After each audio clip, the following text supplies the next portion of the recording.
deu parabéns, que o Vasco foi organizado e que o time dele, em momento algum, mereceu, pelo menos, empatar a partida de hoje.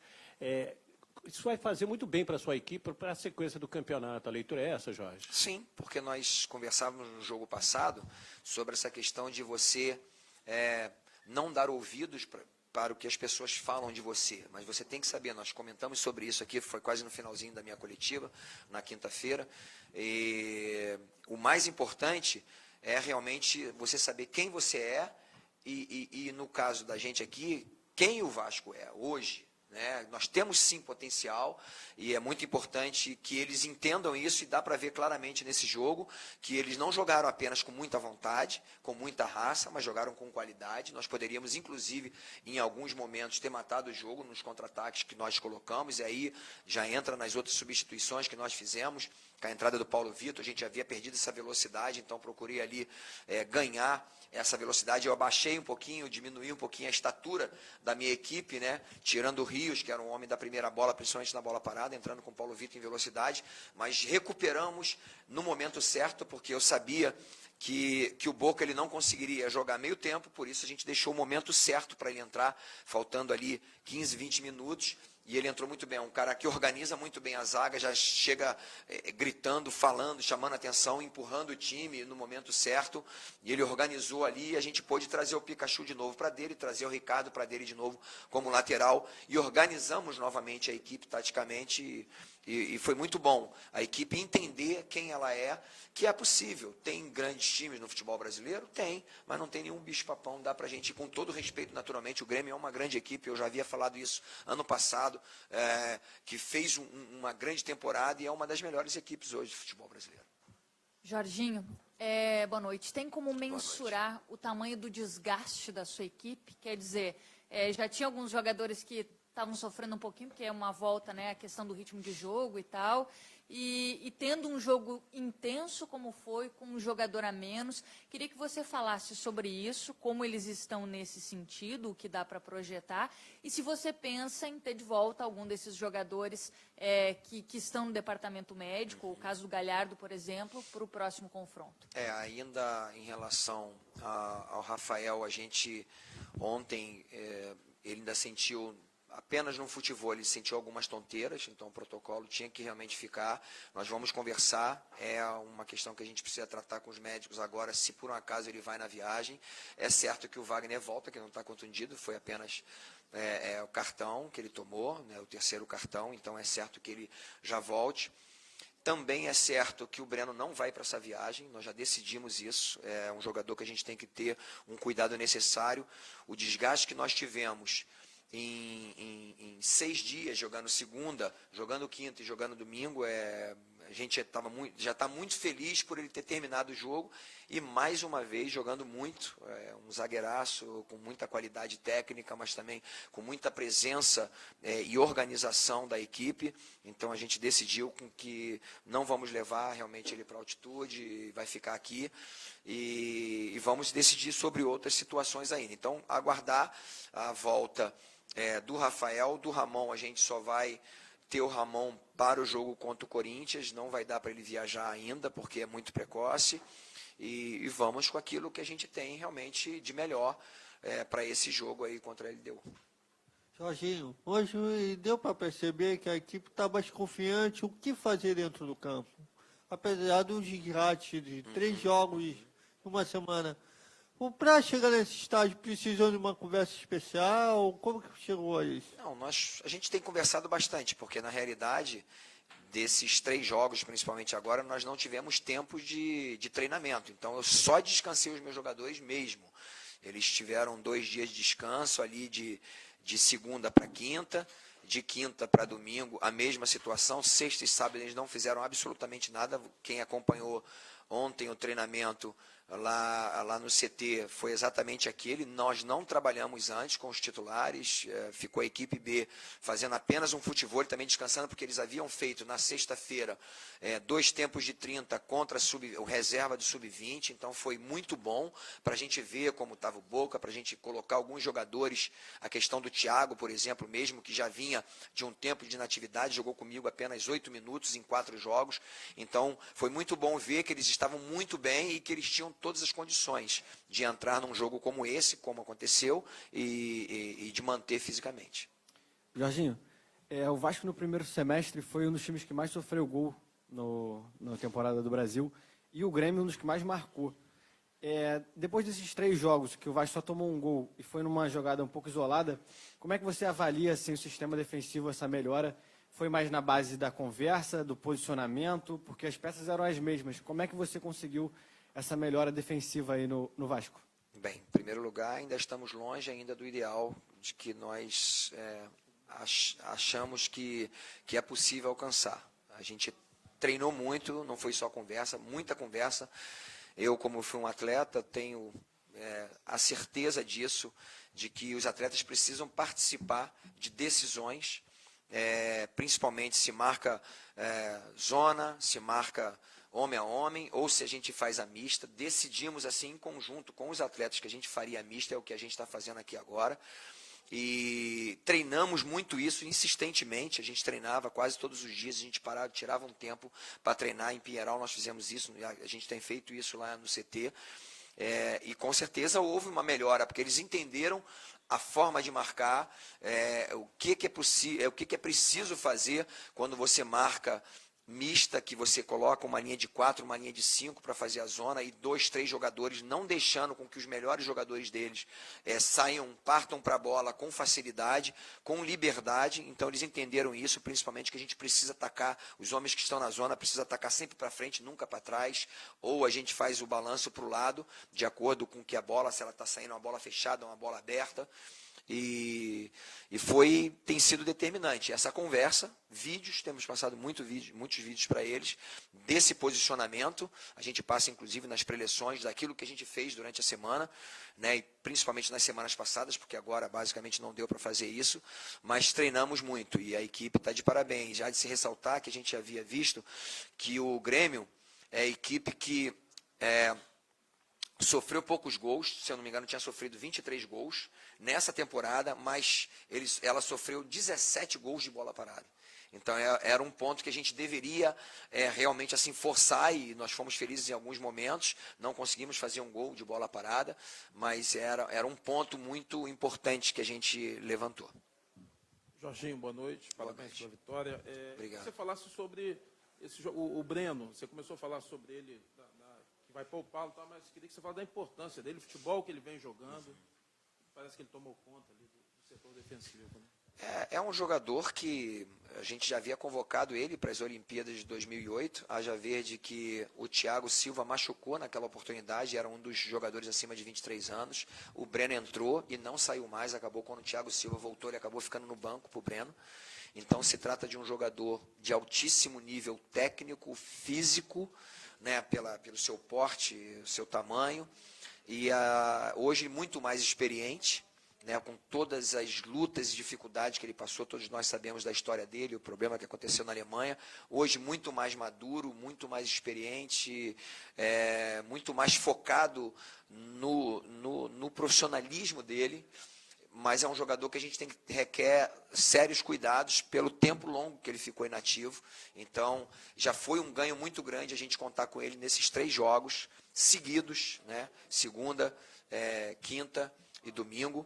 Então, a gente ficou temeroso em relação ao jogo de hoje, mas ele suportou muito bem, inclusive com menos um jogador, mas ele foi determinante, com certeza, assim como seus companheiros, na vitória de hoje, pela entrega, pela dedicação, pelas coberturas que ele fez no momento certo, pela inteligência tática dele. E a entrada do Boca também foi muito importante para que a gente pudesse organizar e crescesse a nossa equipe. Então, essa é a preocupação, dele ter um tempo de descanso para que ele possa, assim, voltar com um tempo melhor, tendo uma semana aí de prepará-lo novamente, de fazer o trabalho que ele precisa, de força, para que ele esteja bem no jogo contra o Corinthians. Jorginho, boa noite. Boa noite. Você dorme tetracampeão do mundo, acorda tetracampeão, tem jogo nos melhores times do mundo, não há uma pressão externa de quem quer que seja que vai mudar uma convicção sua. Mas eu tive a impressão clara, que você ia colocar o Paulão no time ali, e houve uma reação... Não foi, né? Não foi. Que houve Não, uma na reação realidade, imediata, isso é muito contrária interessante. ali. Não, é muito interessante o quão importante é, porque eu vi algumas coisas, por exemplo, na época ali que eu vi o Sampaoli, do Messi falando alguma coisa com ele. A realidade é que, principalmente, eu que fui atleta, eu preciso ouvir meu jogador. Eu sou coadjuvante, ele é protagonista. E ele está dentro do campo, ele está sabendo. E a questão do Paulão, a gente pensou numa substituição, o Paulão chegou em mim e falou, professor, não vamos trazer a nossa equipe, não vamos colocar a bunda lá atrás. Sabe, mantenha a nossa equipe. Então, uma substituição que eu ia fazer mudou completamente. Eu estaria colocando mais um volante. Com essa situação, eu falei...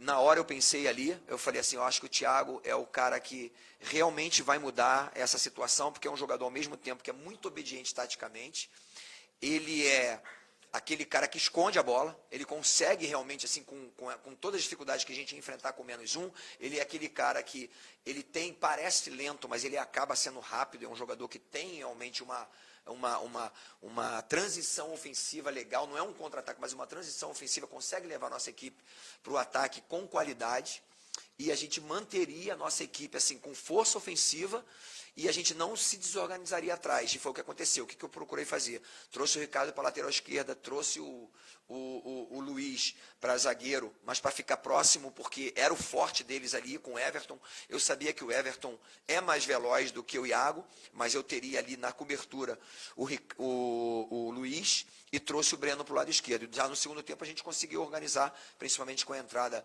do Boca, formamos novamente a nossa linha de 4 e trouxe de novo o Iago Pikachu para jogar na posição dele, que ficou perfeito. Então, o quanto é importante. Eu não ia entrar, a substituição não era entrar com o Paulão, não era entrar com nenhum zagueiro, era entrar com mais um volante para a gente fortalecer nosso meio campo. Eu sabia que esse balanço ia ser difícil para eles, mas ao mesmo tempo a gente perderia o nosso poder ofensivo e também em termos de altura. O Thiago é um jogador que faz essa primeira bola muito bem na bola parada, ele faz muito bem isso junto com o Rios ali. Então a gente continuou com uma linha de 4 ofensiva, uma linha de 4 que poderia puxar um contra-ataque, a gente perdeu a velocidade, mas a gente chegou muito na posse de bola. Você falou do Luiz, logo depois do gol, ele recebeu uma bola limpa ali para cruzar, e eu estava acompanhando ali para você ali, você lamentou muito, ele deu no primeiro pau, deu uma rasteira, você falou até aqui, parecia um cruzamento de tornozelo ali. Aí eu lembrei do Cafu, antes, que foi seu contemporâneo, até rivalizou posição antes e depois do Telê.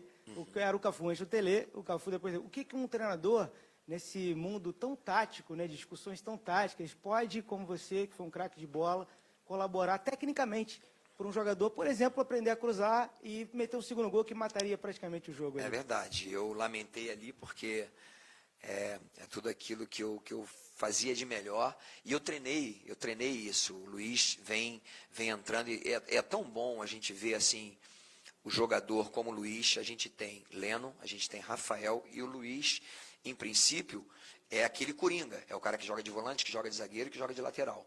Então ele era quase que a terceira opção. Eu falei para ele, se concentra, esteja preparado, porque as oportunidades surgem. E surgiu. Leno machucou, Rafael teve aquele problema com a queda, e o Luiz entrou, e 2 vezes, contra o Marcos Júnior e agora contra o Everton, ele matou os dois. Sinceramente, eles não conseguiram jogar, porque ele jogou muito. Mas naquele momento ali, a gente trabalhou, porque eu falei para ele, não precisa botar força, principal é você organizar, ajeitar seu corpo e dar só um tapa, só tirar do primeiro homem, que é isso que acontece. Se a gente consegue tirar do primeiro homem, automaticamente é muito difícil do goleiro sair nessa bola, e o zagueiro está indo de encontro ao seu gol, então é muito difícil também dele tirar essa bola. Infelizmente, não deu para cruzar, mas a gente vai estar treinando mais. Agora não, porque é pouco tempo, né, de viagem e tal, mas com certeza quando a gente tiver um tempinho melhor, é algo que a gente precisa treinar. Lembrando do Telê, com certeza o Cafu melhorou muito, né, se tornou o grande lateral que foi, com 3 finais de Copa do Mundo, 2 vezes campeão, capitão, porque o Telê foi insistente. O Telê era comigo, ele queria que eu chegasse no fundo, principalmente. Porque é possível, quando a gente chega com mais lentidão, de bater essa bola com o peito do pé. Eu falava para ele, é impossível, professor. Ele falou, eu vou te mostrar como é possível. Só que ele chegava com a lentidão dele. E chegando com velocidade, não tem como você bater com o peito do pé. Mas eu entendi o que ele queria dizer, que com o peito do pé a gente tem uma precisão melhor, aquela bola que sai mais reta. Mas isso é quando eu estou, de repente, num drible curto, que eu posso bater assim, né, bater com o peito do pé. Mas quando eu chegava em velocidade, e ele treinou muito isso, e me treinou na época de Flamengo, e ele treinava muito isso, e eu aprendi muito com ele, com certeza. E hoje o Cafu, quer dizer, o Cafu foi o jogador que foi, principalmente nos cruzamentos, depois porque teve o Tele para ensiná-lo.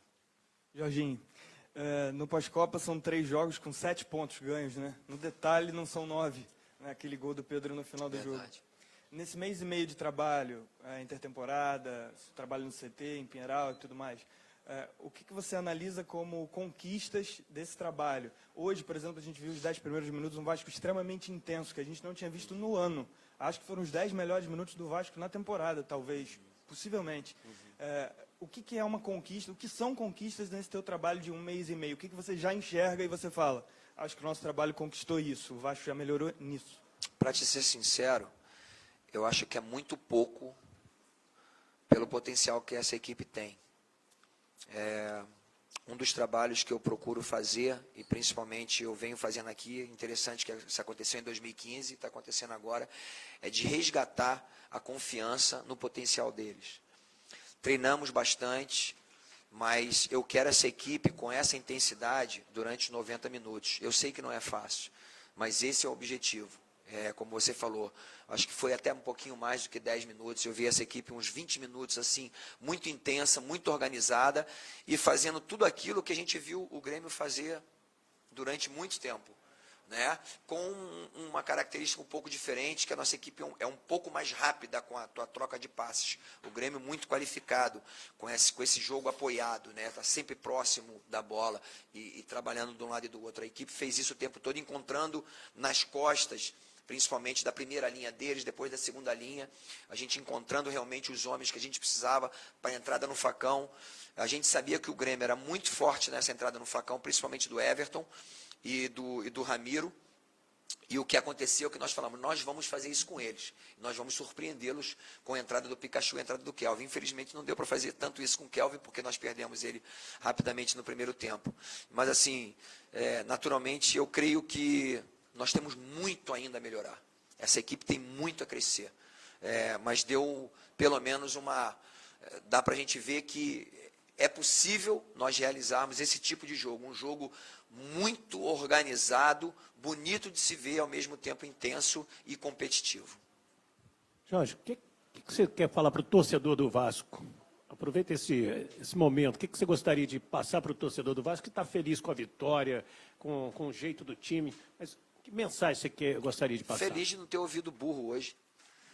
Fiquei feliz da vida, mas compreendo naturalmente o nosso torcedor. Eu falei, é uma questão, é um relacionamento sempre de amor e ódio. E eu realmente, assim, eu tenho um respeito muito grande por essa torcida. Tenho uma gratidão muito grande por ter passado aqui como jogador, como treinador, e ter tido sucesso, ter sido campeão em todos os momentos que eu passei aqui. Eu não deixei de ser campeão, e se Deus quiser, esse ano vai acontecer de novo, e essa torcida merece isso.